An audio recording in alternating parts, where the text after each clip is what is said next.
বান্দারে আমি আল্লাহ না তোরে তো নিয়ামত দিয়া সুন্দর করে বানাইলাম। এই আসমান বানাইয়া কোরআনের কোথাও বলি নাই আসমান সুন্দর করে বানাইছি, জমিন বানাইয়া কোথাও বলি নাই জমিন সুন্দর করে বানাইছি, গোটা সৃষ্টি জগৎ বানাইয়া কোথাও বলি নাই সুন্দর করে বানাইছি। কিন্তু মানুষ রে, তুই 3.5 হাত তোরে বানাইয়া কোরআনে একটা নয় দুইটা নয় 4টা কসম করে বলছি তোরে সুন্দর করে বানাইছি। একটা দুইটা না 4টা কসম করে আল্লাহ বলছে মানুষ তোরে সুন্দর করে আমি আল্লাহ বানাইছি। তিন ফলের কসম, জাইতুন ফলের কসম, তুর সিনিনা সিনাই পর্বতের কসম, ওয়াহাজিল বালাদিল আমিন পবিত্র মক্কা নগরীর কসম।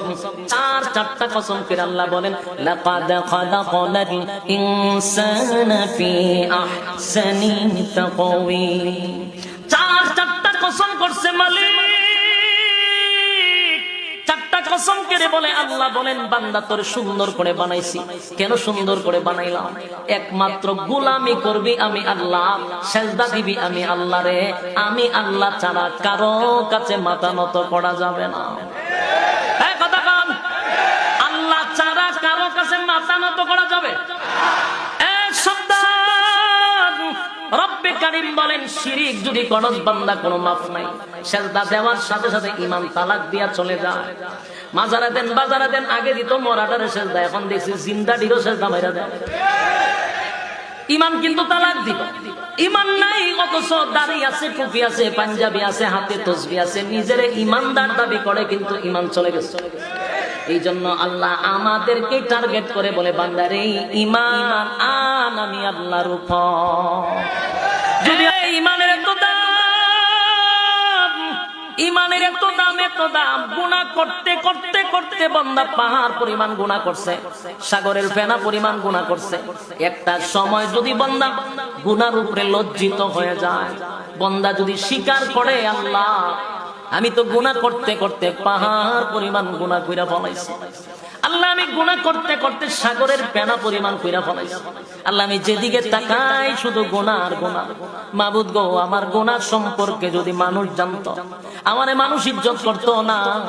আমার গুনার ব্যাপারে যদি বাবায় জানতো, বাবা সন্তান বলে স্বীকার করতো না। আমার গুনাহটা যদি মা জানতো, মাও সন্তান বলে ডাক দিত না। আমার গুনাহ যদি আমার সন্তানরা জানতো, আব্বা বইলা কোনোদিন আমাদেরকে ডাকতো না। আমার গুনাহ যদি গ্রামের মানুষ জানতো, নেতা বলে ডাক দিত না। এই গুনাহ একমাত্র মালিক জানে। সেই মালিকের সাথে যদি গভীর রজনীতে নুজুলে রহমতের সময়, যেই সময় মানুষ স্ত্রী পুত্র লইয়া ঘুমায়া যায়, পশু পাখিরাও ঘুমায়া যায়, নিঝুম রাত্রিতে যদি আসামির বেশে আপনি যদি আল্লাহর কাঠগড়ায় দাঁড়াইয়া 2টা হাত তুলিয়া যদি চোখের পানি ছাইরা গুনার উপরে লজ্জিত হয়ে যান, আর যদি বলেন মালিক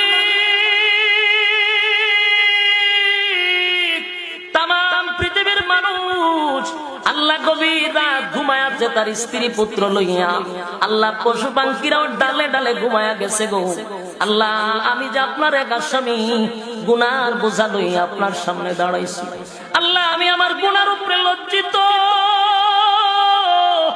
গুনার দিকে তাকাইলে মাফের যে কোনো আশা নাই গো, আল্লাহ আপনি আমার গুনার ছাড়া আর কেউ জানে না, কেউ জানে না।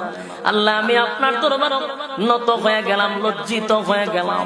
চোখের পানি ছেড়ে দিয়া যদি মানুষ গুনার উপরে লজ্জিত হইয়া চোখের পানি ছেড়ে দিয়া কাঁদে, আল্লাহ বলেন নজুলের রহমতের সময় যদি কোনো বান্দা বান্দি আমি আল্লাহরে ডাক দেয় রে, আমি আল্লাহর কুদরতের মধ্যে জোশ উঠে যায়। আল্লাহ ডাক দিয়া বলে ফেরেশতারা বল,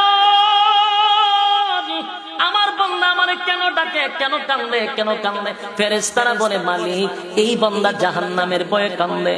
আমার আল্লাহ জিগায় বান্দা কি জাহান্নাম কোন সময় দেখছে? না মালিক জাহান্নাম কোন সময় দেখে নাই, তাহলে জাহান্নামের ভয়ে কেন কান্দে? বলে ওয়াজ মাহফিলে বৈশা বৈশা জান্নাত জাহান্নামের বয়ান শুনছিল, শুই না এখন জাহান্নামের ভয়ে কান্দে।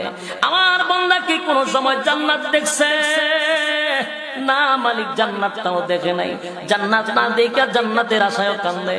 আল্লাহ বলে ফেরেশতারা রে, আমার বান্দা জাহান্নাম দেখে নাই, আমার বান্দা জাহান্নাম দেখে নাই, জান্নাত দেখে নাই, ওয়াজ মাহফিল আলেমদের কথা শুই না, আজকে আমি আল্লাহর কাঠগড়ার সামনে দাঁড়াইছি, ভিক্ষুকের মতো হাত বাড়ায়া দিছে, চোখের পানিটাও ছেড়ে দিছে, আগামীতে আর গুনাহ করবে না এমন ওয়াদা করছে। ফেরেশতারা সাক্ষী থাক, আমার বান্দার চোখের পানি আমি ব্যথা দিব না, আমার বান্দার চোখের পানি আমি বিপলে দিব না।